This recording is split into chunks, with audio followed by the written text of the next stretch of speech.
Karibu sana mwanafamilia wa makala simulizi katika chombezo hili tamu kweli kweli.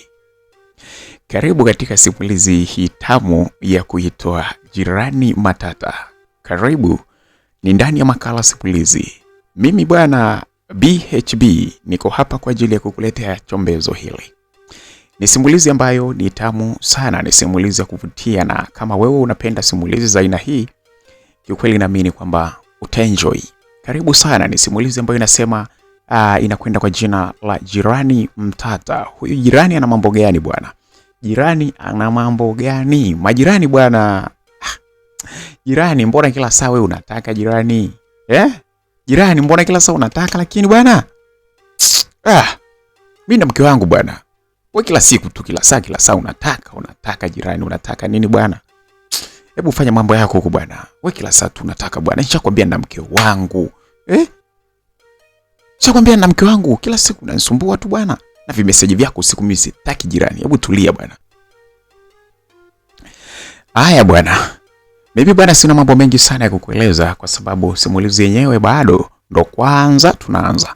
Karibu sana, sasa tuweze kwenda pamoja katika sehemu hii ya kwanza kabisa. Simulizi hii bwana inaanza mapema sana katika nyumba nzuri sana, nyumba ya kupanga. Ni nyumba ambayo iko katikati ya mji, lakini si katikati sana, ni pembeni kidogo, japo ni ndani ya mji lakini pembeni, mahali ambapo hakuna nyumba nyingi sana. Sehemu hii ni sehemu ambapo mwenye nyumba, kutokana na jinsi ambavyo alivyokuwa ameiweka standard za nyumba yake, alikuwa ameamua kuiita kwamba ni Werevu Village. Alipenda kuiandika hivyo kama ni Werevu Village kutokana na jinsi ambavyo alivyokuwa ameweka mikakati ya nyumba ile, jinsi wapangaji wanavyopaswa kuishi. Kwanza nyumba ile alikuwa ameijenga kwa ustadi mkubwa sana. Nyumba zile zilikuwa ni nyumba zaidi ya 3, lakini mfumo ambapo zilivyokuwa zimejengwa zote ni kama ilikuwa ni nyumba moja hivi. Na hapo katikati ya nyumba ile kulikuwa na zile kamba nzuri sana za kuanikia nguo. Lakini kwenye nyumba ile kila chumba kilikuwa kinajitegemea. Yaani mlango wake ulikuwa ni wa nje, lakini kutokana na nyumba jinsi ambavyo ilivyokuwa imejengwa, ramani yake ni kama ulikuwa uko ndani tayari. Kwa hiyo ile sehemu ambapo kamba zile za kuanikia nguo zilipo inakuwa ni kama ndio corridor, japokuwa ilikuwa ni sehemu kubwa sana. Kwa kifupi ni nyumba ambazo zilikuwa zimejengwa kwa ustadi mkubwa sana na zililengwa kwenye daraja fulani hivi la watu. Kama unatoka zako Uswahilini, mazingira yale huwezi kuyakaa kwa sababu yana maisha fulani hivi ya standard. Japokuwa wakaaji wenyewe wa pale walikuwa na vimaisha fulani vya Kiuswahili katika matendo, lakini kwenye upande wa mfukoni hapana. Wengi waliokuwa wanakaa kwenye nyumba ile walikuwa ni watu ambao wana maisha mazuri kabisa. Bwana, sasa nyumba ile bwana, kutokana na mandhari yake jinsi ambavyo ilivyokuwa, ndipo hapa mwenye nyumba aliamua kuipa jina la Werevu Village mazingira yake. Nyumba ile haijawahi kukata umeme hata siku moja. Labda huo umeme ukikata pengine ni kutokana na TANESCO wenyewe. Lakini hata kama TANESCO wenyewe wakikata, kulikuwa na utaratibu mzuri sana pale mwenye nyumba alikuwa ameweka kwamba pale ukikata tu generator ilikuwa linanguruma na kuhakikisha kwamba mambo mengine yote katika nyumba ile yalikuwa yanaenda kama kawaida. Hakika hii ilikuwa ni Werevu Village. Si hivyo tu, utaratibu wa kuingia katika nyumba ile ya kupanga ambayo ilikuwa ni kubwa sana, ilikuwa ni kwamba unapoingia, yani mpangaji anapofika pale ndo anaingia, lazima alipie vitu vyote siku ile. Yani umeme, maji, sijui masuala ya usafi, sijui kibwagizo gani, vitu vyote ulikuwa unavilipia siku ile ambapo unalipa kodi ya nyumba. Na kama ukishindwa kulipa vitu hivyo, basi ulikuwa huwezi kabisa kukaa katika Werevu Village. Huwezi kabisa. Ndivyo vigezo ambavyo mwenye nyumba alikuwa ameviweka, akisema kwamba kama huwezi kulipa umeme wa miezi yote 3, basi hustahili kukaa katika nyumba ile. Kwa hivyo utaratibu ule ndio ulisababisha kabisa sasa pale kuwe hakuna namna ya umeme unaweza ukakata. Bwana, hiyo bwana ndio Werevu Village. Sasa kutokana na ukubwa wake, nyumba zile 4 ambazo zilizokuwa zimejengwa pamoja, kila chumba kikijitegemea kila kitu, kikiwa na jiko mle ndani, bafu, choo, kisebule cha kidogo na chumba cha kukaa. Ilikuwa ni master room nzuri sana ambazo zilikuwa ziko pale. Zilikuwa zinafanya sehemu ile kukaa katika mazingira mazuri sana na ya kuvutia, ambapo kila mtu ambaye alikuwa anaona anahitaji ustaarabu basi alikuwa anakimbilia kukaa maeneo yale. Sasa bwana, kutokana na ukubwa ule wa eneo lile, ulikuwa kunajaa wapangaji wengi sana. Wapangaji walikuwa ni wengi sana kwa sababu kulikuwa na vyumba vingi pale. Kitendo kile kilifanya, pamoja na kwamba ni sehemu ya Werevu Village, lakini kuwa na katabia kwa Uswahili fulani hivi. Hapa bwana walikuwa wanakaa watu wengi sana. Japokuwa wengi au wote waliokuwa wanakaa pale ni watu ambao kiukweli walikuwa wanajiweza kwa namna fulani. Hapa ndipo sasa kulipozaa tabia fulani za Kiuswahili. Jirani bwana. Katika nyumba hii ya ndipo mahali ambapo alipokuwa anakaa mwanadada mmoja aliyekuwa anafahamika kama Rachel. Mwanadada huyu ni mwanadada ambaye pengine kwa namna moja au nyingine tunaweza tukasema alikuwa na matatizo maalum. Ni matatizo yake ya kupenda sana kulala. Yaani yeye alikuwa akikaa tu hivi, yaani dakika 2 usingizi umeshamchukua. Dakika 3 usingizi umeshamchukua. Kuna wakati mnaweza mkawa mnapiga story na mwanadada wa kuitwa Rachel, lakini katika story zenu hapo katika tukajikuta unaongea mwenyewe Rachel yeye amekwisha kulala kitambo sana, tena anakoroma. Sasa bwana Rachel yeye alikuwa anafanya kazi zake za biashara ya saluni. Alikuwa na saluni yake kubwa sana mjini kati.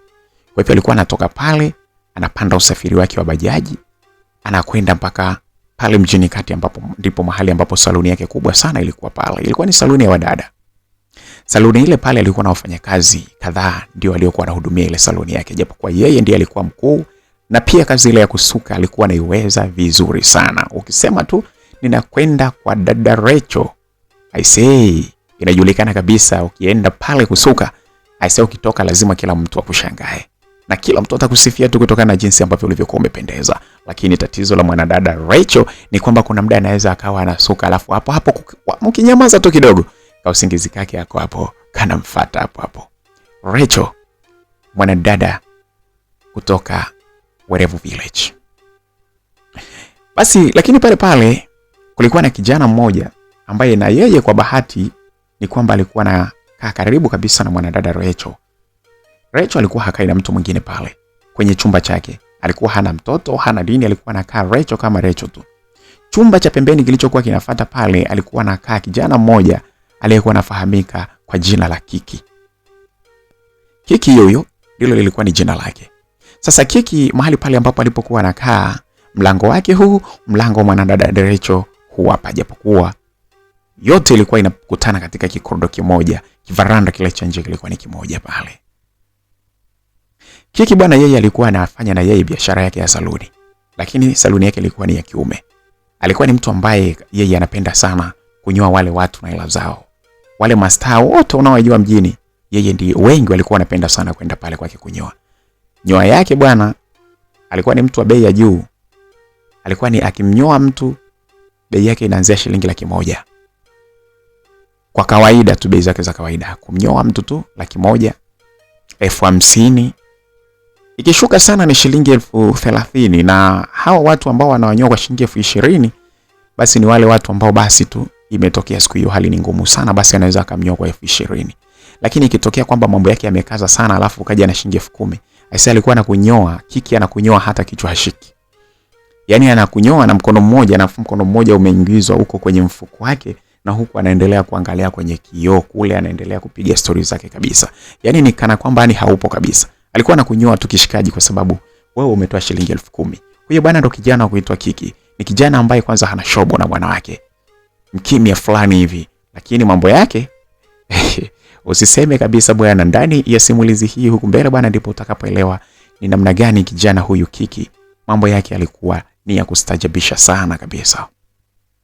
Basi bwana, siku moja bwana mwanadada Rachel bwana alikuwa anatoka zake kazini huko. Akaja zake pale vizuri, akafungua, akaingia ndani. Mwanadada Rachel alikuwa anajua kuvaa bwana. Sasa kipindi anakuja kijana Kiki, na yeye alikuwa yuko pale, alikuwa amerudi mapema, akakaa pale kwenye veranda ya nje pale, ametulia zake tu pale na anaperuzi kwenye simu yake. Sasa mwanadada Rachel baada ya kuja na ile bajaji ikamwacha pale nje, Sasa anatoka pale, anatembea, anaingia zake ndani.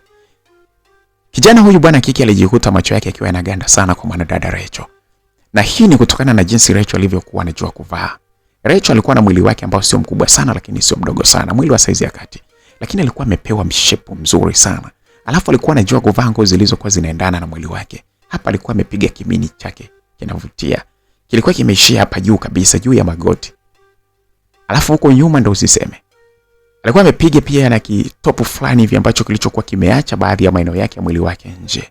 Hata sehemu yake ya kitovu ilikuwa ni sehemu kubwa sana, ilikuwa inaonekana.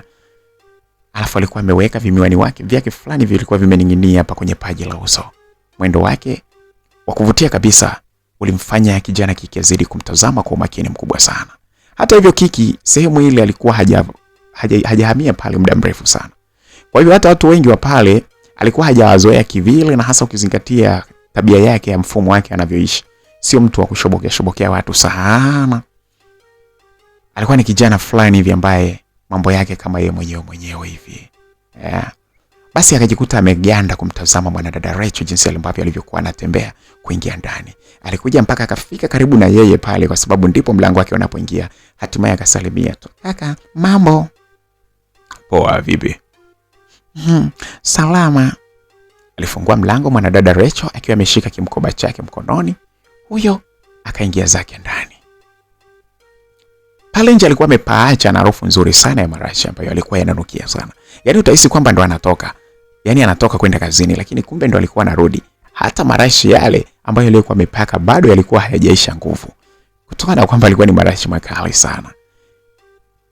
Ni ukweli kwamba kijana huyu bwana Kiki alikuwa hana tabia za kushobokea watu. Na ilikuwa ni mgumu sana katika kumshobokea mwanamke ili aweze kumtongoza. Lakini sasa kutokana na jinsi ambavyo alivyomuona yule mwanadada, alijikuta akiwa anavutiwa na yeye sana. Lakini aliendelea kujifanya mgumu akisema siwezi kumtongoza, acha endelee na ratiba zake. Kwanza sina shida. Lakini kama moyo wake kiukweli kalikuwa kamesha tamani jinsi ambavyo Rachel alivyokuwa. Bana, upande mwingine pale katika nyumba ile kulikuwa na mwanadada mmoja hivi ambaye yeye alikuwa mambo yake bize sana. Huyu yeye alikuwa anafanya kazi katika maduka ya mitandao ya simu. Mtandao mmoja wa simu mkubwa sana hapa nchini. Ndipo mahali ambapo alipokuwa anafanya kazi. Hata jinsi ambavyo alivyokuwa anavalia, alikuwa anavaa mfumo mzuri wa kistafu, kima ofisini. Lakini alikuwa anajua kupendeza. Huyu na yeye bwana alikuwa ni mwanadada ambaye anapenda maisha yake kukaa mwenyewe. Haimaanishi kwamba alikuwa na roho mbaya, hapana, lakini si mtu ambaye alikuwa anapenda sana kushare mambo yake, hasa pengine kama mwanaume ambaye anatoka naye au nini, pengine alikuwa hapendi sana kushare stories zake kama hizo. Japokuwa kwenye maisha ya kawaida ya pale kuombana moto bana, kufanya hivi na vile na wenzake, alikuwa yuko peace tu. Sema sasa tatizo kwa mwanadada huyu yeye ilikuwa ni muda, kwa sababu ya kazi zake za ofisini. Anaondoka asubuhi na mapema, lakini pia anarudi jioni. Mara 2-3 pale yuko ndani anaangalia movie, amechelewa, analala tena mapema sana ili aweze kuwahi tena asubuhi kuwahi kazini kwake. Kwa hivyo jambo lile likamfanya kwamba sio mtu wa umbea sana pale nje. Mwanadada huyu alikuwa anafahamika kama Jessica. Huyu yeye alikuwa ni mwanadada mwembamba fulani hivi. Ni mwembamba lakini ambaye alikuwa ameumbwa kisawa sawa. Yaani ni mwanamke mwembamba lakini hakunyuma sana, kakichuguka alikuwepo. Sio kalikuwepo kwa kichuguu fulani hivi ambako kalikuwa kanasababisha zidi kuwa na mvuto sana. Alikuwa na tumbo fulani hivi, tumbo dogo hivi ambalo linakuwa na mvuto. Ninaposema tumbo la mvuto, nafikiri mwanaume unaweza ukaelewa ni jinsi gani huyu mwanadada alikuwa anafanana. Tumbo lake sio kubwa sana, lakini sio dogo sana. Kuna namna hivi linakaa kitumbo fulani hivi ambacho kinakuwa kinatokelezea kwa nje kidogo hivi. Ndilo tumbo ambalo lilikuwa liko katika mwanadada huyu Jessica. Alikuwa akipiga pale, akipiga na kisuti chake, sketi yake amevaa vizuri, akapiga na kikoti chake cha suti, kiblauzi chake au kishati cha kuvutia ndani. Ilikuwa inamfanya mwanadada huyu azidi kupendeza sana. Na hasa ukizingatia pia jinsi ambavyo kichwa chake kilivyokuwa kimetengenezwa. Ukimtazama hivi, unaweza kumfananisha na mtoto wa kike wa rais wa Rwanda, Paul Kagame. Mwanadada yule jinsi ambavyo anavyofanana. Midomo yake ilikuwa ni midomo fulani hivi mizuri, uso wa kuvutia sana. Jessica yake na yeye Lakini mfumo wake ambavyo alivyokuwa anayafanya, watu wengi wasingemstukia. Hata Jessica alikuwa anakaa peke yake pale katika nyumba ile. Chumba chake kilikuwa kinaingiza pana watu, lakini kwa siri sana. Ilikuwa kawaida yake yeye ni kwamba hata mwanaume anapokuja na kuingia pale ndani, haruhusu kabisa mwanaume yule akalala mpaka asubuhi. Mwanaume anapokuja pale, akiingia ndani, alikuwa akimalizana naye, mwanaume huyo anatoka usiku huo huo. Alikuwa hapendi kabisa ifike asubuhi eti anatoka pale alafu na mwanaume anatoka pale. Mwenyewe alikuwa anasema hawezi unakaa hapa. Unalala mpaka asubuhi ndani kwangu kama umenioa ili ufaidi vya usiku na vya asubuhi? Haiwezekani. Ukimaliza uondoke. Hamu zikinijia nitatafuta mwingine kesho kwa sababu sio lazima uwe wetu. Ndio alikuwa ni maisha ya mwanadada Jessica, huyu mfanyakazi katika kampuni ya mawasiliano, kampuni ya mtandao wa simu bwana. Huyu mwanadada Jessica. Na kitu kingine ambacho kilichokuwa kinamfanya mwanadada Jessica asipende kabisa mwanaume kulala na kuamkia pale kwake, ilikuwa ni sababu ya mwanadada mmoja mwingine huyu ambaye bwana sehemu yenye watu wengi bwana, hata kama iwe ni sehemu ambapo watu wanaishi katika hali ya werevu, lakini hapakosekani wale watu wa vidomodomo wale. Waandishi wa habari hawakosekani haki bwana. Huyu alikuwa ni mwanadada mmoja hivi aliyekuwa anafahamika kama Aisha. Aisha yeye ndiye aliyekuwa na jicho la kutazama kila kitu kinachoendelea pale. Alikuwa anajua story zote za watu ambao waliokuwa wanakaa pale Werevu Village. Yaani hata kama ukihamia leo tu, ukishafika tu, mwanadada huyu bwana wa kuitwa Aisha yeye lazima ataanza kukupeleleza mpaka fahamu maisha yako. Na vitu vingi alivyokuwa anavipenda sana yeye ni kuhusiana na mahusiano ya mapenzi. Ndivyo vitu alikuwa anapenda sana kuvifahamu. Yaani akifahamu story yako, yani anajikuta na raha kichizi. Yaani umbea wake siku hiyo ndio unakuwa na raha kweli. Sasa mwanadada wa kuitwa Jessica yeye alikuwa hapendi kabisa hizo tabia. Yaani alikuwa anaogopa sana mambo yake yakifahamika kwa mwanadada Aisha. Na alikuwa anafahamu kabisa kwamba ikifika tu asubuhi hapa, nikatoka na mwanaume hapa, aisee hapa Aisha atalitengenezea mpaka movie. Kwa hivyo akawa yeye hapendi kabisa. Huyu mwanadada wa kuitwa Aisha yeye bwana, na yeye alikuwa hajapata mtoto bado. Lakini jirani yake ambaye walikuwa wako karibu na yeye kwenye chumba pale, huyu yeye alikuwa ni mama, ni dada wa makamo fulani hivi, mama wa makamo. Huyu yeye alikuwa anaitwa Mama Tina, lakini pale alikuwa hakai na huyu Tina wake. Tina alikuwa amemwacha kwa bibi yake na babu yake huko. Tina ndipo mahali ambapo alipokuwa anakaa. Lakini yeye pale alikuwa anakaa na mwanaume mmoja hivi ambaye si baba mzazi wa huyu Tina. Alikuwa sio baba mzazi. Lakini kutokana na tabia tu ile ya hapa na pale, kupendana sana na kumezeana sana, na vitendo vile ambavyo wanavifanya kila siku viliwavuta wao, sasa wakaona hatuna sababu ya kukaa mbali, inabidi tukae tu pamoja kabisa. Hapo ndipo wakaamua kwenda kule Werevu Village kuchukua chumba na kukaa pale. Sasa huyu bwana Mama Tina ambaye alikuwa anafahamika sana kama Mama T, yeye alikuwa na ustaarabu wake sana pale. Alikuwa ni dada fulani hivi ambaye unajua bwana, mwanamke anayejielewa kama anakaa na mwanaume huwa hawezi akapenda sana kukaa na ugomvi, midomo ile kidogo anapunguza sana, kwa sababu wanaume wengine ni kama vile hawapendi sana kuwa mwanamke ambaye kila saa ukitoka nje anagombana na huyu. Kwa hivyo kama ni mwanamke mwenye akili zake timamu, huwa siku zote akisha kutameolewa ni lazima kuna vitabia fulani ataanza kuviacha ili kuepusha ugomvi na majirani na kelele za hapa na pale ambazo kwa namna moja au nyingine zinaweza zikamkera mume wake. Basi bwana, kwa hiyo Mama T yeye alikuwa na kaustaarabu kake pale. Sasa bwana, siku hiyo mwanadada kuitwa Jessica bwana akawa amekaribisha mshikaji wake ndani. Mshikaji wake alikuwa anakuja pale kwa style fulani ya yani anapaswaje moja kwa moja kija tu anaingia straight mpaka ndani ili asisomwe na watu pale. Japokuwa pale pia kuna watu walikuwa na vitabia vya kukaa pale nje. Hasa huyu mwanadada Aisha huyu, ambaye yeye kazi yake ni umbea, asingependa kukaa ndani muda wote. Na kwa jinsi ile nyumba ilivyokuwa imejengwa, ukiwa nje ya chumba kimoja, ulikuwa unaona vyumba vingine vyote mduara wake wote, vya upande wa mbele, kulia, kushoto, kaskazini, kwa sababu zile nyumba 4 zilikuwa zimejengwa kwenye mfumo wa vyumba kutazamana. Kwa hivyo alikuwa akifurahi sana akikaa pale nje kwake. na vile chumba chake kilikuwa kiko karibu kwenye kona, alikuwa anafaidi sana kuona kila sehemu. Sasa mwanadada Jessica alimweleza pia hata huyu mpenzi wake aliyekuwa anaingia siku ile, akamwambia bwana, hakikisha kabisa ukija pale unasimama pale pale kwenye geti kule, kwanza unaangalia kama hakuna watu, unaingia moja kwa moja, unakuja moja kwa moja. Sasa chumba cha mwanadada Jessica kilikuwa hakiko mwanzoni, kilikuwa kiko katikati kabisa huku, kilikuwa kinatazamana kwa namna fulani, lakini sio moja kwa moja na chumba cha mwanadada Aisha. Mwanadada Aisha alikuwa yuko kwenye upande wa kaskazini huku, alikuwa yeye yupo chumba karibu na kwenye kona. Alafu mwanadada huyu wa kuitwa Jessica chumba chake kiko kwenye upande ule wa kusini, alafu sasa upande wa juu kidogo katikati mwa nyumba ile ndipo mahali ambapo chumba chake kilikuwa. Sasa kwa sababu mwanadada huyu wa kuitwa Aisha yeye akiwa pale chini alikuwa na uwezo wa kuona vyumba vyote, alikuwa anapenda kukaa pale. Sasa kijana huyu ambaye alikuwa ni mpenzi wake Jessica alipokuja, alikuja pale kwenye geti ambalo lilikuwa liko upande wa kaskazini mashariki, akatazama.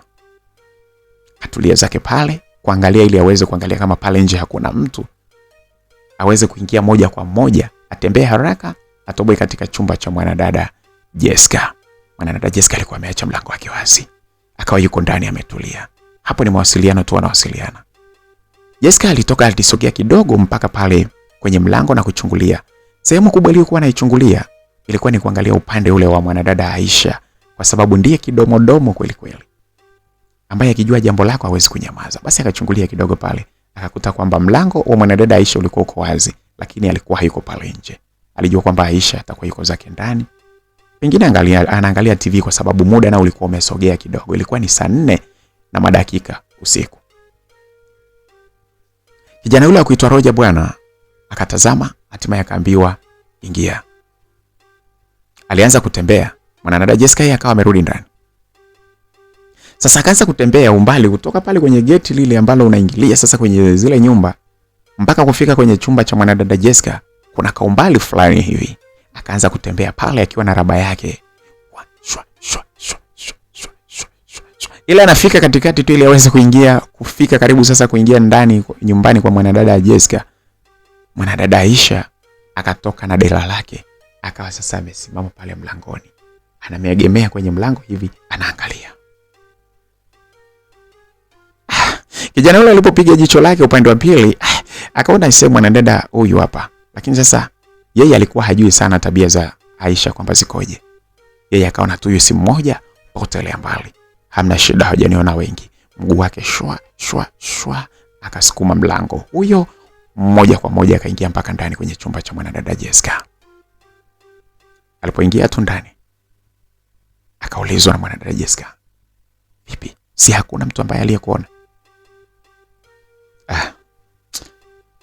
Amna, kuna mmoja tu huyo, hata sio issue. Wewe, kuna mtu amekuona kweli? Lakini ni mmoja tu, alafu alikuwa busy na mambo yake. Tusidhani kama hata amejali kama mimi nimekuja huko. Wewe, ni chumba kipi? Sister mmoja tu, chumba cha chini pale. Wewe, karibu na kona. Pale tu. Si karibu na kona pale kabisa pale, nyumba ile pale. Ya, mmoja tu. Kwani ana shida yote? Afu mbona unaogopa sana? Ina maana ndo tuseme kwamba kwani una mtu wako huko? Au kuna mtu wako anafahamika na kuja huko? Sio hivyo. Sikia ngwambie. Yaani ni bora hata ungeonekana. Yaani ni bora ungeonekana na Werevu Village nzima. Lakini sio huyo dada. Si mwembamba hivi, ana dela lake hivi. Ya huyo. Yaani bora hata ungeonekana na kwambia na yaani Werevu Village yote ingekuona. Lakini sio huyo. Kwani ana shida gani? Ana kidomo huyo. Ana mdomo. Basi tu. Yaani yule mimi sijui. Yaani kwanza alipaswa sikae kwenye nyumba hizi. Yaani nyumba kama hizi alipaswa sikae, ambapo kila mtu ana mambo yake. Huyu alipaswa kae huko Uswahilini ndani huko, mvua ikinyesha inaingia maji yanaingia mpaka ndani, yanazoa mpaka godoro. Ndio mahali alikuwa anapaswa kae. Anyway, ndo kama hivyo sasa. Kwa hiyo tunafanyaje sasa? Ameshaniona, tunafanyaje? Nasema tu sijapenda yani, lakini mimi nimechungulia hapo ngakuta yupo, mlango wake niliona uko wazi. Nikajua labda linaangalia TV, lakini limbea. Kweli na mimi wakati naanza kutembea kuingia kule alikuwa hayupo. Nimefika tu hapo kati ndo nataka ni pande veranda hii hapa ili niingie huko, ndo nikashangaa na muona huyo hapa. Yani sio limeumbwaje yani. Yani kufuatilia tu mambo ya watu. Yani alikuwa ndani lakini sijui ametegwaje masikio yake, sijui ni macho yake ikoje. Ndio maana hata hapa wenzake wanamuitaga Aisha Macho. Mimi sijawahi kumuitaga hivyo, lakini hilo jina la Aisha Macho ni kweli. Na tabia ndio hiyo hiyo. Yani lazima, yani hakuna kitu kitafanyika asione. Mimi macho yake ile pale. Kwanza ni Aisha, yani macho yake ile ilivyosimamia juu hivi.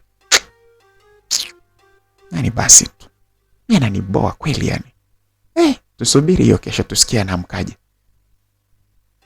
Basi mwanadada Jessica akaonyesha kwamba kutokupenda sana. Akaanza kuongea pale. Sasa kijana Roja bwana akaona kama sasa mbona ni bored sana.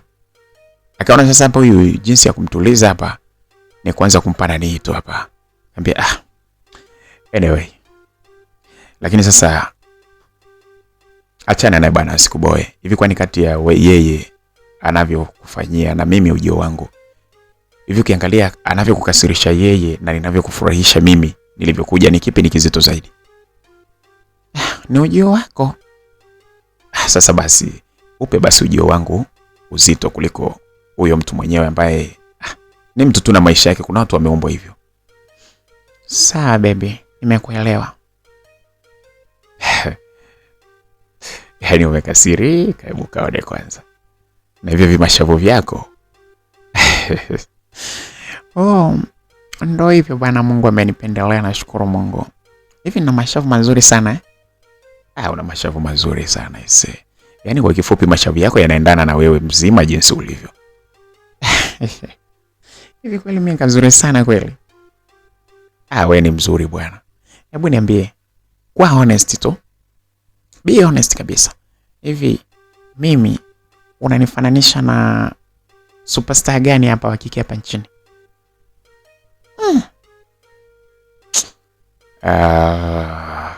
Mtu naweza kukufanisha naye, sema sasa. Sema mmepishana kwenye rangi sasa. Tumepishana kwenye rangi kwamba mimi nikoje? Yaani wewe si unaona kwamba wewe uso wako ni wewe una rangi yako kuelekea weusi. Yaani weusi fulani hivi wa kuvutia yani. Usianze kunipamba sio uso wa kuvutia. Wewe niambie tu. Si ndo nakuelekeza sasa. Yaani wewe rangi yako ni weusi, uso wa kuvutia kama unavyoona. Alafu superstar nataka kukufananisha naye. Yeye sasa rangi yake ni nyeupe. Yaani yeye ni rangi yake ni nyeupe. Kwa hiyo nashindwa kuwafananisha moja kwa moja. Unataka unifanisha na Zuchu? Wewe na Zuchu. Hapana, wewe ulivyoumbwa wewe ulivyoumbwa wewe ufanane na Zuchu. Zuchu naye anakukuta uzuri. Zuchu afanane na wewe si angeringa. Yaani kwanza hata Zuchu nikimwambia kwamba anafanana na wewe mwenyewe angetamba sana. Kwa hiyo mimi ni mzuri kwa Zuchu. Sio kwamba wewe ni mzuri kwa Zuchu. Hupaswi kufanana. Yaani hamwezi kuingia kwenye ligi. Yaani kama wewe ukiwa ligi kuu, yeye ndo kwanza yuko ligi daraja la chini kabisa huku chini, sweeper anaitwaje huko chini. Yaani zile za huko wilayani huko watu wanahangaika kupambana ili wafike mkoani hatimaye waende juu huko sweet league daraja la kwanza. Yaani hamfai kulinganishwa kabisa. Roja kwa kunimwagia misifa tu. Sasa ndo unanimwagia misifa hivyo alafu umeamua kumwagia makunguni hivyo Zuchu wa watu. Yaani sikwambie Zuchu anakuzidi usuperstar. Hilo kwa kweli mimi siwezi kukudanganya. Wewe sio superstar, lakini kwenye upande wa uzuri, jinsi ulivyoumbwa kuanzia unywele wa kwanza juu mpaka ushuke mpaka chini kwenye kucha zako na unyayo, Zuchu hapaswi kukusogelea hata kidogo. Irene Uwoya au? Acha nao wabibi bwana. Asa wabibi tena. Roja, unajua wewe mtu anaweza kukusikiliza mpaka akaanza kuhisi kwamba pengine yeye anafanana na malaika huko mbinguni, labda mtu sio wa ulimwengu huu. Haya, hebu niambie, unataka unifanisha na nani? Yaani wewe kuna watu wawili ambao nikiwatazama hapa nchini naweza nikakufanisha na mmoja ni hapa nchini lakini mwingine sio hapa nchini. Hebu niambie hapa nchini nimjue. Hamisa Mobeto. Roja bana, acha utani bwana. Acha utani. Mimi kweli ninamkuta Hamisa Mobeto kwa uzuri kweli. Hamisa Mobeto ndo mtu ambaye mnaweza mkafanana. Kwa sababu hebu angalia vimdomo vyake vilivyo. Afu angalia vimdomo vyako. Afu angalia jinsi ambavyo ulivyo tumacho twako na tumashavu. Afu mwangalia Hamisa Mobeto. Lakini kitu kingine, angalia shape yako. Mimi mwembamba bwana. Sasa mwembamba sio issue. Unajua wewe ni mwembamba. Lakini sijui hata mazoezi unafanya saa ngapi. Sijui kukuona hata ukiwa huko gym. Lakini una wembamba fulani ambao sio wembamba sana. Lakini umepewa Mungu akakutengenezea huko nyuma nikakutengeneza. Sasa huko mbele kifuani akakutengeneza paka hapa amesimama muda kila siku saa 6. Ushaona Sasa jinsi ulivyofuna hapa kwenye tumbo ukipatazama ni ulivyotengenezwa wewe, ndio maana mimi nakuonyesha nakwambia mtu ambaye naweza nikakupambanisha naye. Labda Hamisa Mobeto. Hebu kwanza nipitie kwanza. Hebu ngoja kwanza. Unajua unazungumza kwa masiara. Msikilizaji pale sasa mwanadada Jessica akaanza kufungua simu yake. Haraka sana pale alienda moja kwa moja mpaka kwenye ukurasa wa Instagram. Akaenda akaangalia katika ukurasa wa mwanadada mrembo sana nchini wa kuitwa Hamisa Mobeto. Akaingia pale akaanza kufungua zile picha, akaingia kwenye sehemu ya picha pale akaanza kuangalia posti ambazo alizokuwa ameposti. Mahali ambapo alipokuwa amejiposti mwanadada Hamisa Mobeto. Akaangalia na klipu moja hivi Hamisa Mobeto akiwa anatembea mwendo wake wa maringo wa Miss. Kama unavyojua bwana Hamisa Mobeto alikuwa agani Miss Tanzania yule bwana. Akatazama. Nilivutiwa sana na zile picha pamoja na video fulani hivi fupi ambazo mwanadada Hamisa Mobeto alikuwa ameziposti pale. Akaanza kumuuliza, hivi kweli Roja, kama sio unanidanganya kweli mimi nafanana hivi kweli? Hivi kweli? Hasa ndo nakwambia huyu ndo mtu ambaye mnaweza mkapambana naye. Achana na wengine wote wanaowataja. Yaani huyu nani huyu Wema Sepetu ilikuwa ni zamani. Sasa hivi hamna kitu. Kasharibu huko nyuma hamna kitu. Yaani Hamisa Mobeto nani Wema Sepetu sasa hivi amebaki sura tu. Sura ndo sura yake bado nzuri. Lakini japokuwa nayo ameharibu sasa hivi lakini sura yake nzuri. Lakini kwa kweli sasa hivi hawezi kupambanishwa na huyu. Yaani unavyomuona hivi vipi Hamisa Mobeto. Angalia hata vips vyako, angalia vips vyako hivi hapa. Basi acha nitambe. Kuanzia leo naanza kujiita Hamisa Mobeto. Usijiita Hamisa Mobeto. Hivyo ni kujaribu. Wewe baki Jessica. Kwanza jina zuri la brand hilo. Hata siku ukianzisha biashara yako, unaweza ukajiita Jessica something, J something, Usiharibu jina lako. Wewe baki hivyo. Yule ni superstar tu lakini jenga na wewe jina lako. Sawa bwana, unanifanya nianze kumfuatilia Hamisa Mobeto kila siku jinsi anavyovaa na mimi nivae kama yeye. Hapo fresh. Kuvaa kama yeye sawa kwa sababu si mavazi tu. Ukiweza kumuiga, vaa tu. Haya bwana, tumepiga afu nimekumbuka. Haya, hebu malizia na huyo mwingine uliokuwa unaniambia. Msikilizaji, mwanadada yule bana wa kuitwa Jessica alikuwa anataka sasa ambiwe huyo mtu mwingine ambaye ni wa nchi za nje ambaye anataka kufananishwa na yeye ni nani. Roja hakutaka kupaparika sana. Alianza kupeleka mkono wake mpaka kwenye kiuno cha mwanadada walipokuwa wamekaa pale. Akamvuta akamsogeza upande wake kidogo, alafu akampiga busu ya shavuni chwa. Wakaganda wakiwa wametazamana pale. Mwanadada Jessica akasogeza mdomo wake pia naye akampiga busu la mdomoni pale. Akajirudisha nyuma kidogo hivi, lakini wakiwa bado wamekumbatiwa mkono wa kijana huyu bwana wa kuitwa Roja, ukawa bado umemkumbatia mwanadada Jessica pale. Wakiwa wameshikana vile wakawa wametazamana usoni hapa kwa hapa. Niambie. Nakupenda sana. Nimekwambia uniambie huyo mtu mwingine ambaye nayefanana naye. Roja una macho mazuri mimi jamani, usiniangalie bwana huko bwana, unanifanya sabisha mpaka huko chini naanza nitaanza mikula huko chini bwana. Unayasema ni ya kweli? Kweli yani mimi macho yako yanavyofanana fanana mimi yani yanalainisha huko chini kweli yani. Hebu tuachane nayo bwana. Aniambie huyo mwingine wa nje ambaye nafanana naye ni nani? Siwezi kukwambia mpaka nipate juice kwanza. Ngoja nikakuandalia. Mwanadada Jessica pale alitaka kunyanyuka ili aende akamletea juice. Alikuwa hajafahamu ni juice gani ambayo kijana Roger alikuwa anaizungumzia. Kijana Roger akamshika pale pale akamwambia no. Sio juice hiyo unayofikiria wewe. Bali juice gani?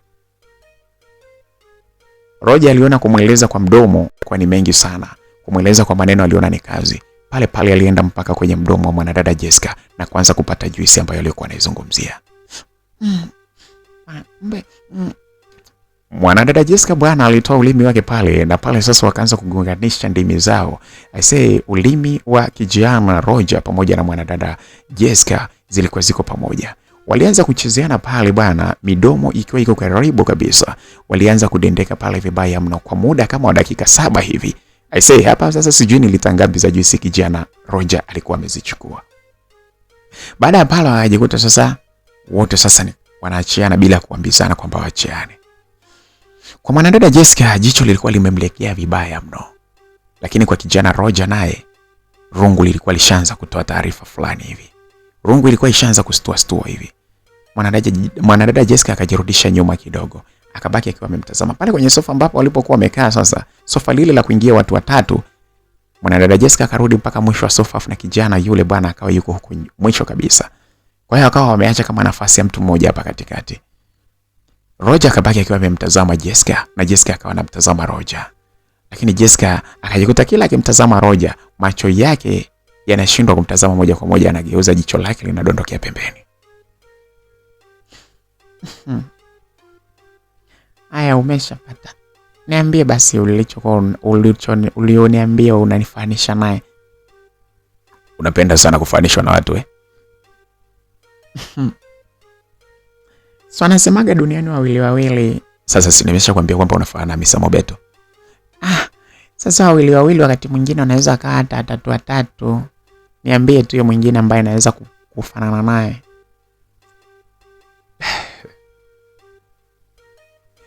Ni ex wa Diamond. Ex wa Diamond? Yeah. Yupi huyo? Diamond Platinum ana ma-ex wengi. Hata huyo Hamisa mwenyewe ni ex wake. Asi nimekwambia wa nje ya nchi. Unamzungumzia ule wa Kenya? Kwa nini umewahi Kenya haraka? Si ndio ex wake pia. Hapana. Wewe na kufananisha mtu mwingine mnaweza mkapambana naye katika hali ya uzuri. Ni Zari Boss Lady. Wewe? Roger, hayo yote ni ili uweze kunikukula au? Unataka unile tu. Ndio maana unanisifia kiasi hicho. Hebu ngoja nikwambie bwana. Hebu usinifanishe bwana watu wengine bwana. Kwani mimi wewe kama ni kunila utanila tu.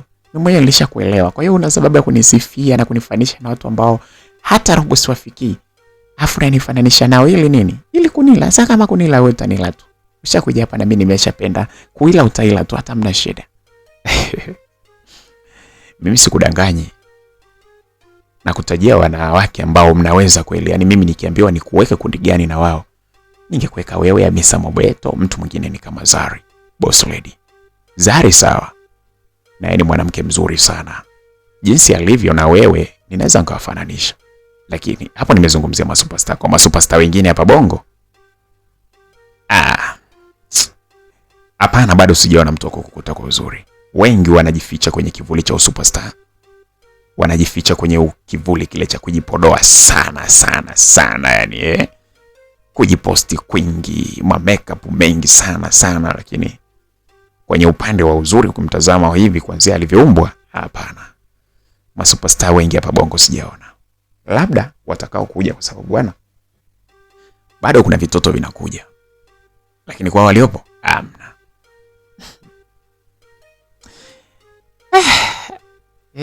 Jamani. Kwa hiyo mimi niwe nani sasa? Niwe Zari Boss Lady wa Werevu Village au niwe Hamisa Mobeto Wawerevu Village. Hebu nichagulie niwe nani? Mimi nataka uwe Jessica. Wawerevu Village. Utaki kabisa niwe na kama mtu mwingine eti? Mimi napenda sana wewe. Si ndio maana nikakupenda wewe. Sikutaka kumpenda Misa Mobeto, sikutaka kumpenda Boss Lady Rosari. Mimi nikakupenda wewe. Sasa kwa nini uwe wao? Na ulivyokuwa unanifananisha na wao? Si wewe sasa umetaka nikufananishe. Kwa hiyo ngatafuta wanawake ambao wana uzuri wa kupambana na wewe.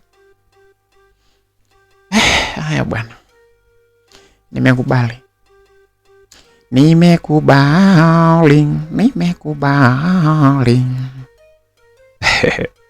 Msikilizaji, stories ziliendelea 2-3 pale kwa mwanadada Jessica pamoja na kijana kuitwa Roger, kijana ambaye kwa namna yoyote alikuwa amekuja tu kulila tunda la mwanadada Jessica. Sasa wakati wako pale kidogo akasikia kunje kama mtu anatembea hivi. Bwana. Mwanadada Jessica akajua tu, akaanza kuhisi kwamba hapa huyo mpangaji hawezi akawa mwingine. Muda umesogea hivi lakini huyo mpangaji anayetembea huyo. Akaanza kuhisi bwana huyo atakuwa ni Aisha Macho. Huyo ndo yeye tu. Kumbe bwana hakukosea kweli bwana. Lakini akaamua asilete za kuleta pale, yani kwamba siku kufungua mlango kuangalia, akaona endelee tu kufurahia story zake na mambo ya hapa na pale akiwa na kijana Rogers pale ndani. Basi akamwambia Roger, inawezekana hiyo chaombea hiyo iko huko lakini achana naye. Sasa si angwambie, yani wewe kama una watu unakaa nao chaombea kama hao, dawa yao ni moja tu. Ni kufanya sana ili wajue kwamba wewe unafanya. Haya bana, twende bafuni basi tukaoge. Mwanadada Jessica pale alikuwa tayari ameshapunguza nguo zake, sasa akawa yuko na taulo lake tu pale. Akaleta taulo lingine akampa kijana Rogers. Hapo alikuwa ameanza kumnyonyoa yale manyoya yote ambayo aliyokuja nayo. Akanyonyoa akaweka pembeni na kumpa taulo sasa peke yake. Waliongozana mpaka kuingia mpaka kule bafuni mahali ambapo sasa walienda kuoga. Walikuwa wamebeba mswaki bwana, mswaki bwana tu anatumia mswaki mmoja wote wawili. Kiukweli ni watu ambao walikuwa wameshibana kweli, mpaka utumia mswaki mmoja. Ilikuwa ni watu ambao wameshibana kilavu kweli, japokuwa kwa mazingira yalivyokuwa yanaonyesha Rogers ilikuwa ni mara yake ya kwanza kabisa kukutana na mwanadada Jessica kimwili. Pengine walikuwa ni watu ambao wanaishi tu katika urafiki hapo kabla. Basi wakaingia zao mpaka bafuni kule. Kafungulia maji pale. Unapenda maji gani? Yoyote yale utakayopenda wewe. Basi mwanadada Jessica akafungulia maji yale ya joto pale. Maji ya uvuguvugu ndio akayafungulia.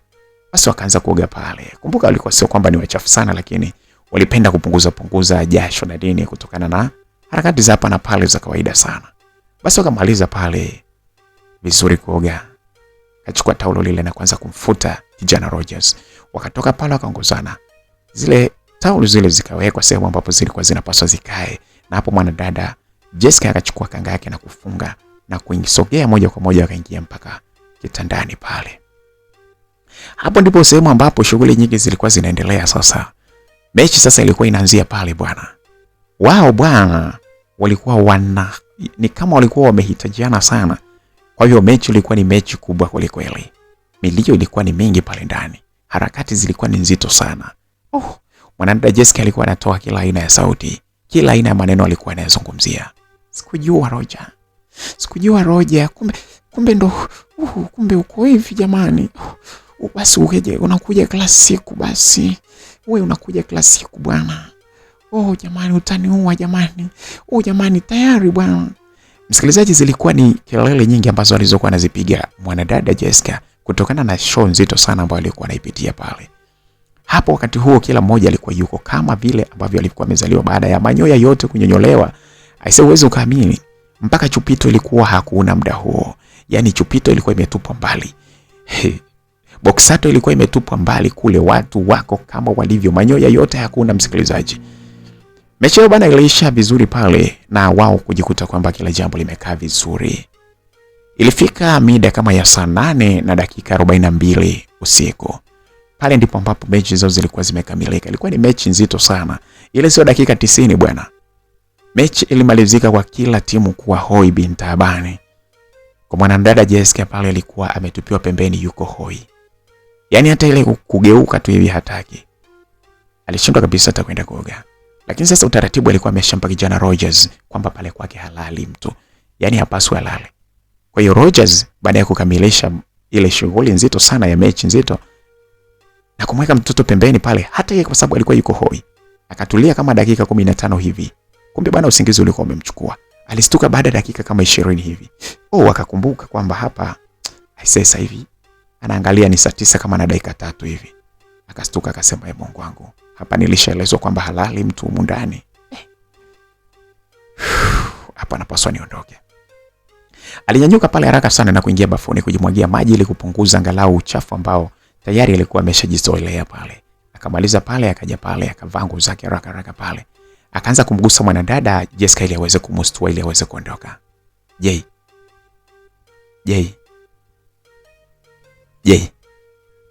Jessica alikuwa kalala vibaya mno, usingizi umemsomba kutokana na kuchoka kutokana na mechi ile. Jessica alikuwa hatamaniki kabisa. Yuko kama alivyo alikuwa amelilalia tumbo lake huku mikono yake akiwa ameitandaza hivi pale kwenye kitanda. Kalala usingizi mzito kweli kweli yani. Kijana Rogers aliendelea kumstua Jessica pale. Aliona haiwezekani kabisa yani. Ikabidi amnyanyue. Akambeba sasa akampeleka mpaka bafuni kwa lazima. Pale sasa kufikishwa bafuni ndipo akasuka, Moy Rogers, nini sasa? Nimekuamsha pale, nataka tuende ukafunge mlango. Alafu naona umelala tu, nimeona nikulete nikupige maji huku kidogo. Haya bana, basi tuachane nayo. Mimi bana siogi sasa hivi. Hebu tuende kwanza nikafunge mlango. Sasa Rogers aliongozana yeye pamoja na mwanadada Jessica mpaka pale mlangoni. Na hivyo yeye akatoka. Alipotoka tu na kuondoka pale, mwanadada Jessica kurudishia mlango wake kufunga. Akasikia mlango wa mwanadada Aisha ndipo na wenyewe unafungwa kule.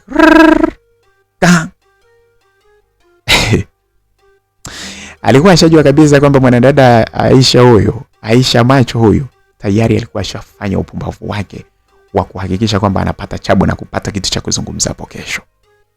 Basi kwa mwanadada Jessica pale aliona kesho kuna hatari ya kuchelewa kuwahi kazini. Kuna hatari ya kuchelewa kwenda kazini. Kwa hiyo ikabidi aiseti simu yake, iuseti ile alarm kwa sababu alijua jinsi alivyokuwa amechoka. Na muda ule ni saa 9. Akilala kuweza kuamka saa 12 na kujiandaa mambo vizuri ili muda wa saa 1:30 awe kazini itakuwa ni ngumu sana. Kwa hivyo akaseti alarm yake pale. Akapanda kitandani akalala. Asubuhi na mapema bwana, saa 12 kweli alarm ikamwamsha. Akiwa katika hali ya kuchoka sana, Jessica akaingia bafuni akaoga vizuri. Akamaliza pale, akatoka. Kwa sababu ameshakamaliza pale kujiandaa, akajipulizia vizuri, akavaa nguo zake za safu bwana. Alikuwa amevaa kiblousi chake cha cheupe ndani, kiblousi cha kistafu, afu akavaa kikoti chake cha suti ambacho kilichokuwa kinafanana na sketi yake ambayo alikuwa amevaa. Hapa alikuwa ameweka kakipepeo fulani ambako kalikokuwa kanapendeza sana, kamempendezesha. Alikuwa amevaa chini simple nzuri sana. Akawa anatoka sasa pale akiwa amejipulizia na nukia sana. Ile anatoa tu mguu nje. Mwanadada Aisha bwana alikuwa yuko pale anaosha vyombo. Lakini vyombo sio vyombo bwana. Anashika tu na kuachia. Kumbe anavizia aweze kumuona mwanadada Jessica wakati anapokuwa anatoka ili aweze kuanza kusema mambo yake. Mwanadada Jessica ile kutoa tu mguu wa kwanza pale, ametokeza kwenye baranda pale ili sasa atembee katika eneo la wazi lile, aifuate geti aondoke. Mwanadada Aisha huyu hapa, yuko nje kwake pale. Kulikuwa na karo la kuoshea vyombo pale, naye yuko pale sasa. Anavizia anze kuongea umbea wake ambao aliokuwa ameusomba. Sasa baada ya kumuona mwanadada Jessica akiwa anatoka pale akiwa amependeza sana, amevalia kuanzia juu mpaka chini, amependeza na shape yake. Bwana, si akaanza sasa umbea wake bwana. Aisha huyu bwana alikuwa ni mwanadada wa umbea kweli kweli. Akaanza umbea sasa pale. Hawezi kunyamazia kitu. Akaanza kutunga vinyimbo vyake vya ajabu ajabu na kuanza kuimba pale pale. Anajifanya kwamba anaimba ni mdumange, sijui ni singeli, vinyimbo havieleweki vinatungwa pale pale vinaimbwa. Uyo anafanya kwa siri. Uyo anapanga ndandon. Majirani jamani, mngeamka mje tuoshe vyombo jamani. Uyo anaficha pangaji. Uyo anafanya kwa siri. Yani ukimtazama tutasema mama mchungaji, kumbe usiku anafanywa mpaka inatoa mimaji. Uyo anafanya kwa siri. Uyo anaficha pangaji. Jirani msilale usiku, mengi mnapitwa mengi. Wengi huingia usiku na pia watoka usiku. Jamani. Jamani majirani jamani. Msikilizaji, sasa Aisha akawa anapiga umbea wake pale, anaanza kuimba vinyimbo vyake. Kwa upande wa mwanana Jessica hakutaka kabisa nani sana, lakini alikuwa ashajua kwamba ni yeye anasemwa pale. Kwa sababu ilikuwa ni kawaida kabisa ya mwanadada Aisha, akiona kitu anaanza kukiweka kwenye hali za vinyimbo au kuongea mafumbo vyake pale. Nyimbo yenyewe haieleweki vina ni vipi, hakuna vina, hakuna, yani ipo tu. Yenyewe haieleweki inaanzia wapi inaisha wapi, inazunguka tu kwenye kutaja maneno yale ya jambo lililotokea pale. Akaanza pale kwa kuita, Mama T jamani, hujamka uje tuoshe vyombo bwana. Kuna kawimbo fulani mimi napendaga kukaimba, ni kazuri. Mama T. Wakati anaongea maneno hayo, mwanadada sasa Jessica naye alikuwa anaendelea kutembea kama anataka kuelekea getini. Akaona hapa na nisipitwe huyu hapa, ngoja niachane na Mama T kwanza, niimbe kwanza huu wimbo. Katembea kidogo hivi kwanza, Jessica akageuka kabisa. Jirani za asubuhi. Salama shoga yangu vipi? Poa bwana, ndo unatoka? Bwana nawahi. Haya bwana, siku njema. Huyo anaficha pangaji. Huyo anafanya kwa siri. Yaani ukimtazama tutasema mama mchungaji. Kumbe usiku anafanywa mpaka inatoa mimaji. Huyo bwana dada Aisha bwana akawa anaendelea kuimba pale. Anajikuta Aisha mashauzi. Aisha macho akawa anaendelea kuimba sana vinyimbo vyake. Mwanadada Jessica akawa anatembea, akawa anaelekea sasa karibu yuko. Anafika pale karibu sasa na karibia geti. Mwanadada Aisha hakukubali bwana. Akaanza kuimba sasa kwa sauti kubwa, kapazisha sauti. Huyo anaficha pangaji. Huyo anafinywa na mwengu. Jirani msilale usiku jamani, mnapitwa mengi. Wengi huingia usiku na pia usiku. Mama T, toka bwana tuimbe bwana. Njoo bwana nisaidie kuosha vyombo Mama T bwana. Msikilizaji, pale mwanadada huyu Aisha aliimba maumbea yake pale mpaka akahakikisha kwamba mwanadada Jessica naye alikuwa ameshatoka. Kibwagizo chake pale kilikuwa kinazungumza pale kwamba eti anajifanya kwamba kumbe yani anasema kwamba kibwagizo cha kiwimbo chake cha kipumbavu kile kinasema kwamba anafanya kwa siri, anawaficha wapangaji. Lakini vimistari ambavyo alivyokuwa anavizungumza ni kwamba eti majirani msilale usiku bwana, mnapitwa mengi, watu wanaingia usiku na usiku huo pia wanatoka. Ukimtazama utasema kwamba ni mama mchungaji, lakini kumbe usiku inafinywa mpaka inatoa mimaji. Ndio zilikuwa ni nyimbo vyake na mistari alivyokuwa anavipiga pale. Kwa majirani wengine ilikuwa wala hawajashangaa sana, kwa sababu walikuwa wanajua tu kabisa kwamba kuna kitu humo. Kwa Aisha kuna kitu amekiona na ndio maana anakiimba. Walijua kabisa kwamba hapa Aisha kuna mtu anamsema na ndio maana anaimba hivyo. Kwa upande wa Mama T, yeye hakutaka kutoka tu pale, japokuwa mume wake muda ule tayari alikuwa ameshaamka ameenda kwenye kazi zake. Akauchuna kabisa kama hasikii vile kilichokuwa kinaongelewa. Sasa na kwa sababu ulikuwa ni umbea tu, Jessica baada ya kutoka pale, mwanadada Aisha macho hata hakutaka kuendelea kuosha vyombo, akakusanya mavyombo yake pale akaingia zake ndani akaendelea na mishe zake. Kwa sababu ilikuwa ni yake sio kuosha vyombo, ilikuwa ni kuongea umbea tu.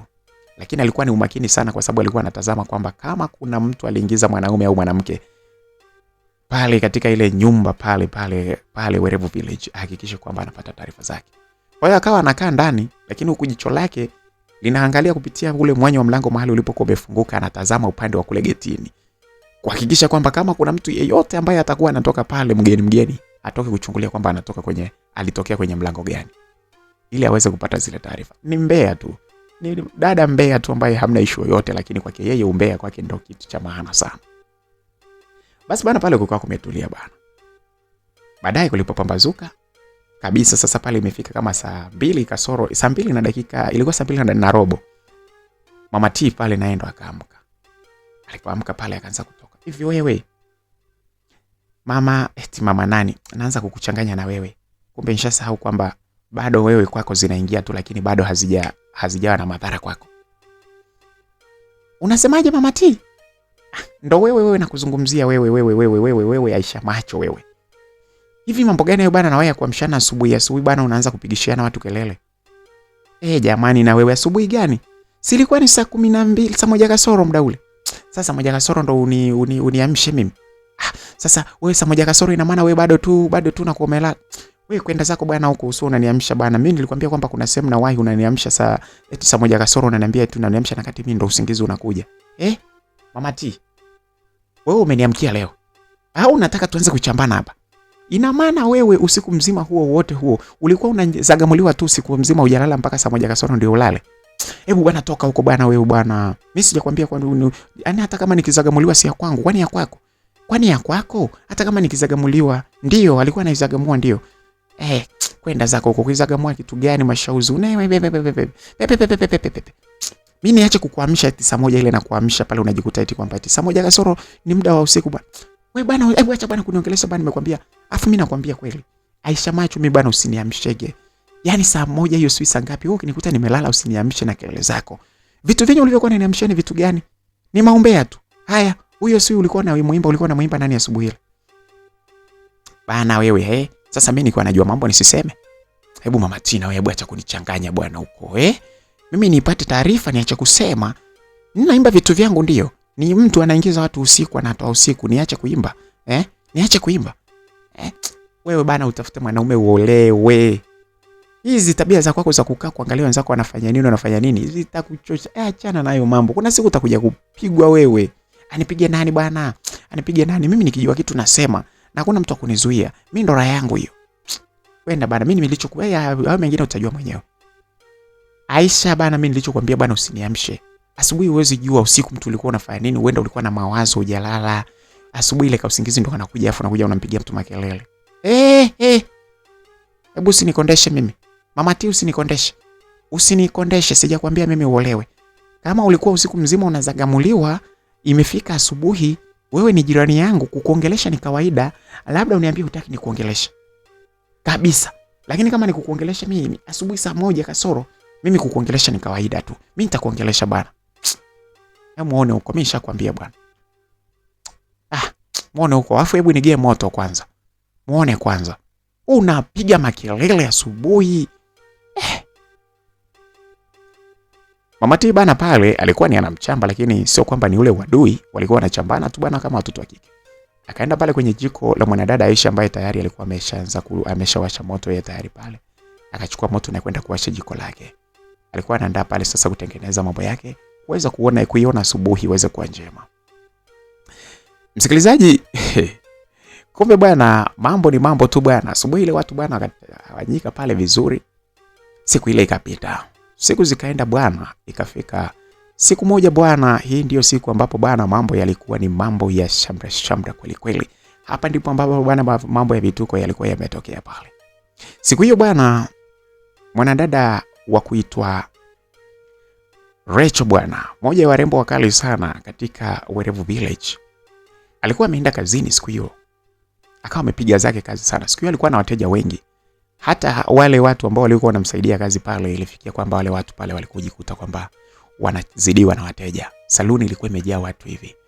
Kwa hiyo ikamfanya mwanadada Rachel ambaye alikuwa amezoea kufunga kazi mida ya saa 2, siku ile ikabidi akaenda mpaka muda wa saa 5 ndipo anafunga pale kazi. Na hii ni kutokana na kwamba kulikuwa na watu ambao walikuwa wana shughuli yao kesho yake. Kwa hivyo ilibidi lazima waweze kuwasuka na kuwafanyia urembo wa kila aina pale kuhusiana na vichwa vyao, aseti kila kitu kichwani mwao ili waweze kuondoka. Na sasa walikuwa wamekuja kama clue kwa sababu walikuwa wanaamini sana kwa dada Rachel ndio sehemu ambapo wanaweza kufanya huduma zao nzuri. Sasa wateja wake wale wafanyakazi wake wengine wakawa wanafanya sasa kazi za kuwasuka wale watu wengine walikuja moja moja, lakini ile clue nzima ikawa inasema kwamba inataka iweze kusukwa na mwanadada Rachel mwenyewe. Kwa hivyo sasa akawa ameanza wale watu kama mida ya saa 10 hivi. Washughulikia mpaka anamaliza ile clue ya watu, alijikuta anamaliza muda wa saa 5 kasoro hivi. Mpaka anamaliza pale kufunga na nini. Ikawa muda umeenda sana. Na sasa mwanadada Rachel kama kawaida yake ni mtu ambaye anapenda usingizi sana. Yaani mtu wa usingizi sana. Basi bwana akamaliza pale akafunga pale haraka sana wakatoka pale. Sasa kumbe bwana kwenye zile purukushani za hapa na pale, na siku hiyo kimvua kilikuwa kimenyesha cha kishikaji. Akawa sasa ile bodaboda alipokuwa amepanda bodaboda siku hiyo hakupanda bajaji. Akapanda bodaboda yake kumleta mpaka nyumbani kwake. Kutaka kufungua mlango hivi akajikuta kwamba ule mlango wake bwana kumbe funguo hazipo. Pale funguo zipo za ofisini tu, lakini funguo za nyumbani kwake zilikuwa hazipo, zimedondoka. Aligundua kwamba zimedondoka kwa sababu alipoangalia sehemu ambapo alipokuwa amezifunga kwenye zipu ya mkoba wake, alikuta kulikuwa kumefunguka. Alafu akakumbuka kwamba kuna sehemu walipita, kulikuwa na uchochoro mmoja hivi ambapo ile njia ilikuwa na manani mengi sana, mashimo. Alipita pale kabla ya kuingia sehemu ya barabara kuu ambayo ilikuwa inamleta mpaka kule karibu na nyumbani. Sasa yale mashimo yale na madimbu aligundua kwamba ndipo mahali ambapo alipokuwa amedondosha funguo yake. Akatafakari habari ya kwenda kuitafuta ile funguo yake, akaona huu ni msala mwingine. Ikabidi ilimjie wazo la kuvunja tu pale. Sasa wakati huo kijana Kiki naye alikuwa amechelewa kwenye mishe zake tu. Yeye alikuwa amefunga kazi yake mapema tu, lakini alikuwa amechelewa kwenye mishe zake. Pengine alikuwa anaangalia mechi yake ya UEFA katika sehemu jirani hivi, kulikuwa na marafiki wengi. Siku ile bana ilikuwa ni siku ya UEFA. Kwa hivyo bila shaka kijana Kiki alikuwa amechelewa kuangalia mechi za UEFA. Basi akawa amekuja zake pale. Mida hiyo naye ni saa 5, ilikuwa ni mida ya saa 6 kasoro dakika 4. Sasa sijui kilichomleta pale ni nini, kwa sababu kama ni mechi ya UEFA ilikuwa pengine haijaisha muda ule. Potelea mbali, mimi na wewe hatujui kwamba kijana Kiki siku ile alikuwa amechelewa. Akiwa anafanya nini hatujui. Lakini ukweli ni kwamba alikuja pale muda ukiwa umeenda sana. Kufika pale anamkuta mwanadada Rachel, ndipo na yeye anahangaika na mlango wake pale. Kaka huku na kule da. Basi akili kamjia ikasema kwamba kuna fundi mmoja ambaye yule pale huwa pale kwake anafanya kazi usiku na mchana. Lakini sasa hana uhakika kama muda ule wa usiku yupo yule fundi masofa na nini. Akasema pale hana uhakika kama muda ule wa usiku yupo. Lakini akimpigia simu kama atakuwa yuko macho, basi atamuelekeza hata kijana wake aweze kumsaidia kuvunja ule mlango pale. Haraka sana akashika simu yake pale akapiga. Alikuwa anampigia fundi yule. Ile fundi bahati nzuri, kumbe fundi yule alikuwa hajalala. Akamuelekeza tatizo langu bana, hapa mlango hivi na vile, kwa hiyo nataka hapa pavunjwe. Akale usiku huu. Wewe bwana ulikuwa wapi bwana mpaka sasa bwana? Na wewe bwana fundi acha kuleta utani bwana. Mimi nilikuwa niko kazini nimechelewa. Fanya utaratibu uje. Au kama wewe kwani uko wapi? Mimi niko nyumbani. Basi mtume basi kijana wako pale aje anisaidie kuvunja hapa haraka. Hapo ngoja kwanza nakuja mwenyewe hapo, hamna shida. Kweli? Ndio nakuja mimi mwenyewe. Haya basi poa, nakusubiri hapa. Bana muda ule bana kijana yule bana Kiki na yeye ndipo amekuja akafungua mlango wake akaingia ndani. Sasa wamekwisha kusalimiana pale, akaingia zake ndani akatulia. Anaendelea kuangalia na peruzi kwenye simu, yuko ndani kwake pale. Mlango alikuwa hajaufunga wote. Sasa mwanadada Rachel kukaa pale nje akaona upepo ule kidogo baridi nini. Na usingizi ulikuwa ushaanza kumchukua na ile sehemu pale kwenye varanda yao unakaa kulikuwa na vibomba fulani hivi unakaa. Afu upande wa pili huku ndipo sehemu ambapo kuna zile kamba za kuanikia nguo na nini. Sasa pale kulikuwa na kamwinuko fulani, akaona hapa hivi ninapokaa hapa juu nikiwa namsubiri huyu fundi aweze kuja hapa, ninaweza nikashikwa na usingizi hapa, nikadondoka hapo yakawa mambo mengine, nikadondokea chogo hapa, ninaweza nikafa mkapata madhara makubwa. Kwa hiyo akaona isiwe shida. Mwanadada Rachel akaanza kuita, "Jirani. Jirani." Alikuwa akimuita kijana Kiki ambaye alikuwa yuko ndani. Kiki alishangaa mlango ule ulikuwa kama unagongwa hivi, unasukumwa hivi. Japokuwa ulikuwa wazi, lakini alikuwa anaita ili kuweza kupata ridhaa ya mtu aliyeko ndani kumruhusu kuingia. Niambie. Samahani bwana. Bila samahani. Samahani bwana. Si unaona hapo bwana, mimi bwana funguo zangu nimepoteza. Kwa hivyo hapa ndo namsubiri fundi aweze kuja. Lakini sasa hapo nje, jamani, baridi bwana. Naomba basi nikae hapa kwako tu. Hamna shida, wewe ingia tu. Mwanadada Rachel alivua na viatu vyake pale alivyokuwa amevaa, akaingia pale ndani. Muda huo alikuwa amepiga kipensi chake, alikuwa amepiga kimini chake fulani hivi. Alafu alikuwa amevaa blouse hivi. Hapa kifuani kulikuwa kumetuna vizuri pale. Akaingia zake na kimkoba pale akiwa ananukia vizuri sana, akaingia mpaka pale ndani kwa kijana yule bwana. Kijana Kiki akaingia zake pale ndani. Sasa akaenda akawa amekaa kwenye sofa pale, mlango ukarudishwa ukafungwa vizuri. Akija atanistua bwana. Kwa sasa atajua kwamba mimi niko huku. Si atakupigia simu. So, mlango tukiuacha wazi hapa tunakaribisha mbu wanaanza kuingia ndani, wataanza kusumbua tena humo. Kweli. Sema akija atanistua bana. Namba yangu si anayo. Basi bwana mwanadada wa kuitwa Rachel bwana akawa ameingia ndani kwa kijana Kiki. Akawa amekaa zake pale mida ya saa 6 usiku bwana. Yuko zake pale, akawa amekaa kwenye sofa ameegemea. Utulivu ulikuwa ni mkubwa sana. Kijana Kiki bwana kama kawaida yake shobo hana wala nini. Akakaa kwenye sofa lingine la pembeni. Upande wa pili hapo ndipo kuna mlango wa kuingia sasa moja kwa moja kwenye chumba chake. Ilikuwa ni sebule ndogo, chumba na vitu vingine kama hivyo. Yeye akawa ametulia zake tu pale. Jirani bwana, nimekuvamia leo bwana, samahani bwana. Hamna hata shida. Si unasubiri tu mtu hapo anaweza kuja afu unaenda. Naogopa hivi akija demu wako hapa itakuwaje? Hamna demu ambaye anaweza kuja hapa sasa hivi. Lakini huwa yupo anayekuja. Kwa nini umeuliza hivi? Haya bana basi aisha, sio kaona na kuchimba sana. Mgeni anaongea kuliko mwenyeji bwana. Poa basi. Bado kijana Kiki alikausha kabisa yani. Alionyesha ukauzu kabisa hata kimazoea kidogo. Bwana, kijana yule bwana kuendelea kuchati pale nini, kuperuzi mitandaoni. Story ndogo zile ambazo zilikuwa muda mwingi zilikuwa zinaanzishwa na mwanadada Rachel. Alikuwa anazipokea na kujibu kwa ufupi, kuonyesha kwamba alikuwa hayuko interested sana na kuongea na mwanadada Rachel, japokuwa hajamuonyesha kununa wala nini, alikuwa anamcheka naye vizuri tu, lakini sio mtu wa kuanzisha story sana. Na zile ambazo zilizokuwa zinaanzishwa alikuwa anazipokea kidogo tu. Sasa kitendo kile kilimfanya sasa mwanadada Rachel huyu bwana, mtu ambaye ni mtu mtata sana, mwenye matatizo makubwa sana ya usingizi. Kitendo kile kikamfanya ashikwe na usingizi pale. Usingizi ukamchukua pale. Huyo kijana Kiki alistuka kwamba mwanadada Rachel amelala.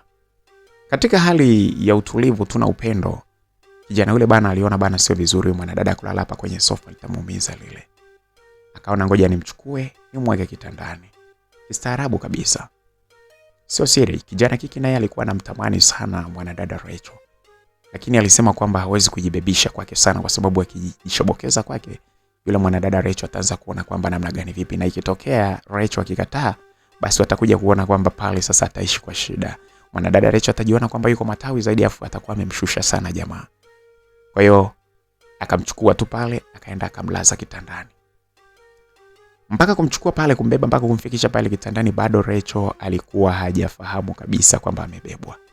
Ni ukweli kwamba Rachel alikuwa amechoka sana. Kwa hivyo kubebwa kwake kule akawa hajastuka kabisa. Mida ile ni saa 6, alafu alikuwa amesimama muda mrefu akiwa anafanya kazi ya kusuka. Basi akawekwa zake pale, akawa amekoroma analala tu. Sasa wanasubiri pale kwamba yule fundi anakuja, yule fundi hakuja. Hakuja bwana. Mpaka inafika mida ya saa 10 usiku. Kijana siku ile sijui alikuwaje. Yeye alikuwa hana usingizi kabisa yani. Akaona sasa haya mambo ni mambo gani haya bwana? Ngoja tu mimi nilale. Huyu ashalala huko, ishakuwa hivyo. Hayo masuala ya mlango yatafahamika kesho. Kijana bwana Kiki aliamua kutoka pale sebuleni sasa na kwenda kujilaza pale kitandani. Akawa ametulia zake tu pale. Akavua nguo zake zote pale, akabaki na boxeri tu. Alipobaki na boxsudu yake pale, akapanda kitandani akaona sasa lale. Hali ya hewa pale ndani ilikuwa ni nzuri. Kwa upande wa mwanadada Rachel, yeye kutokana na kwamba alikuwa amelala, alafu sasa nguo yake ambayo alikuwa amevaa ilikuwa ni fupi, ilijikuta kwamba yote ilikuwa imepanda huku juu, na maeneo yake yote kuanzia hapa kwa bibi kwenda chini kulikuwa kunaonekana. Sio siri bwana, kipochi cha manyoya kilikuwa kinaonekana kikiwa kimetuna vibaya mno pale. Kijana Kiki alitazama pale akasema sio amalize ile game. Akaona lakini hapana, ngoja asubiri kwanza. Lakini kila alipokuwa anataka kulala, akaona hapana, hivi kweli kabisa niache hii. Akasema usinichezee, huyo mwanamke kwanza atandharau. Huyu atandharau. Hapo mida hiyo ni saa 10 kasoro msikilizaji. Akasema hapa huyu atandharau. Ngoja sasa nijaribu. Sasa kijana Kiki akapeleka kidole chake mpaka pale katika kile kipochi cha manyoya cha mwanadada Rachel. Akashipeleka pale akagusa kwanza, akaweka hivi kama anafunika hivi. Alipofunika vile ni kwamba alizidi kupata msisimko yeye mwenyewe. Akashusha kidole chake kidogo hivi akaanza kugusa kule kunako penyewe pale katika mfereji wa Suez pale. Akagusa pale kidogo. Kitendo kile kilimfanya kijana mwenyewe pale aone kabisa hapa nimebaki mimi tu. Alijaribu kuishika ile chupito, akajaribu kuishika upande mmoja na kujaribu kuihamisha ili iweze kukaa upande mmoja, ili kusudi aingie, kwa sababu aliona kama akianza kuishika ile chupito kwa ujumla wake na kuipeleka juu, ajaribu kwanza inyonyoe ile chupito kabisa, akaona hili jambo litakuwa ni refu sana. Yule mwanadada anaweza akaamka afu kukawa na mambo mengi pale.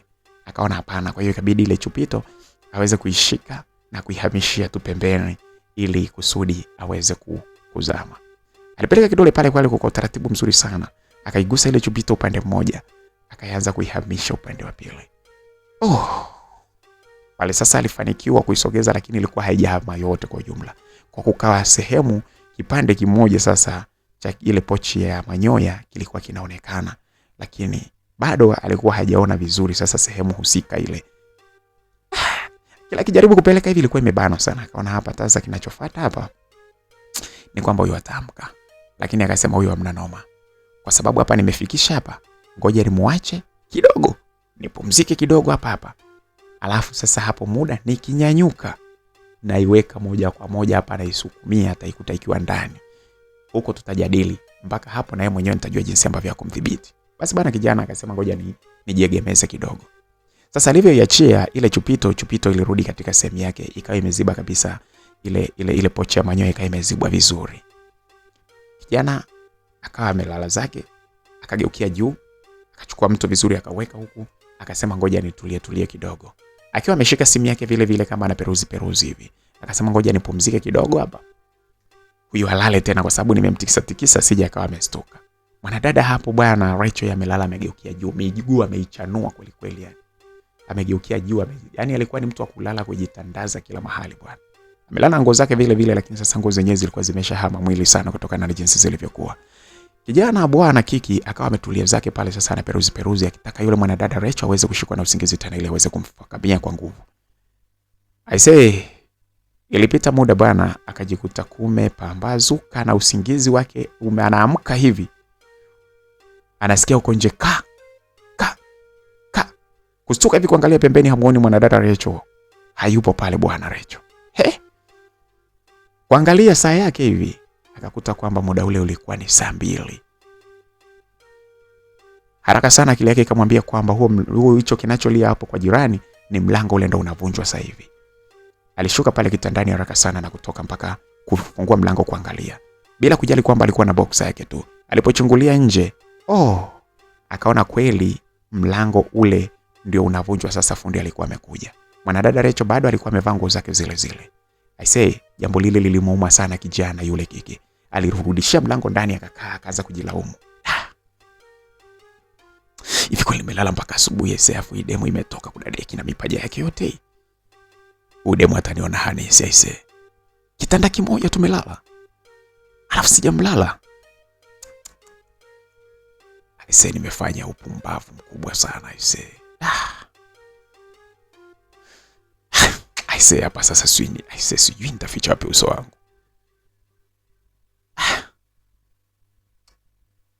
Yaani kweli aise saa 2 kudadeki yani muda ule.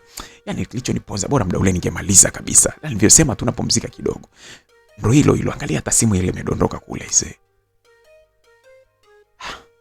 Msikilizaji pale kijana Kiki aliyokota simu yake akiwa anajilaumu sana, kumbe bwana muda ule alikuwa anaendelea kuperuzi, muda ukiwa umeenda saa 10 ile.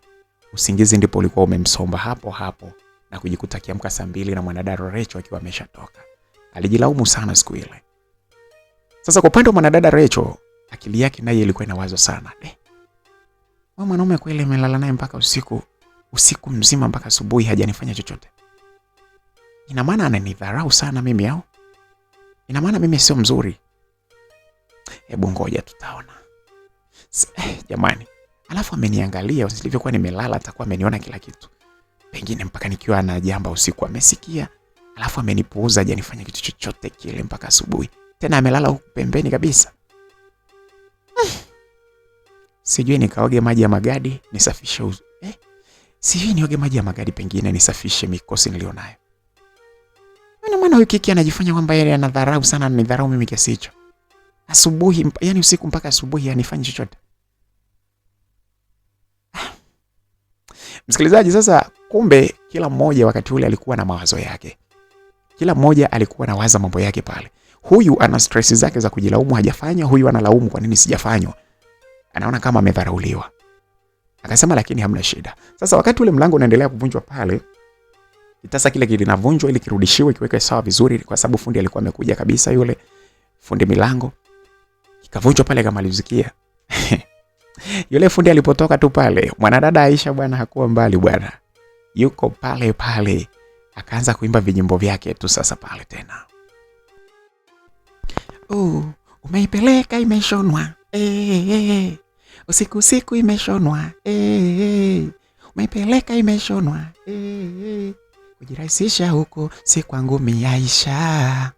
Kujirahisisha huko si kwangu mimi Aisha.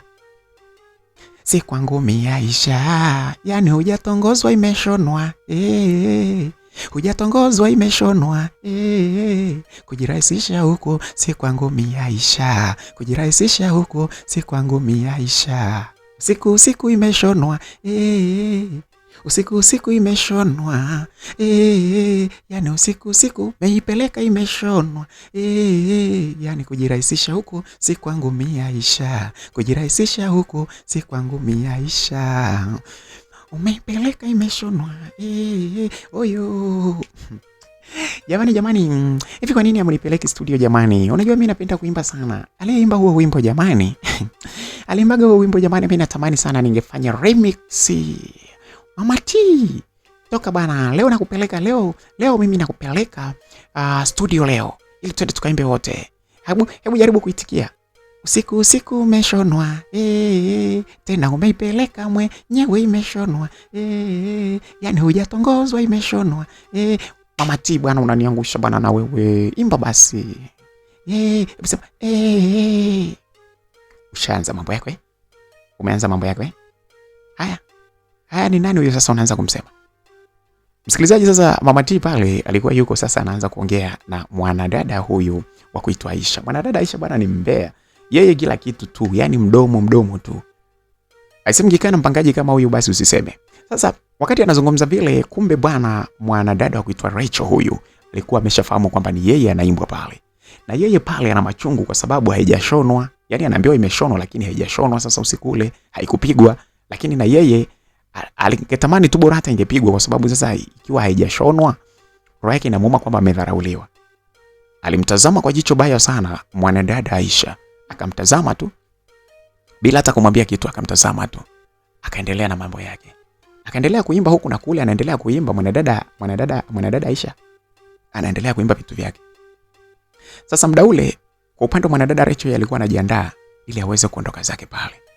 Anajiandaa ili asepe zake kazini. Kwanza amechelewa na mambo kama yale, lakini kwa sababu ofisini ni kwake na tayari alikuwa ameshapitia mtu pale kwenda kufungua kule ofisini.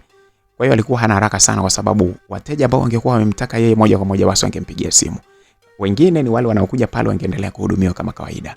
Basi bana, hiyo ndo raha bana wakati mwingine wa kumiliki ofisi yako na ukiwa na watu ambao wanafanya kazi. Hata usipokuepo ofisi yako inakuwa oni na kazi zinaendelea kama kawaida. Ndivyo ilivyokuwa kwa mwanadada Rachel. Sasa maneno ambayo alikuwa anayaimba mwanadada Aisha hayakumpendeza kabisa mwanadada Rachel.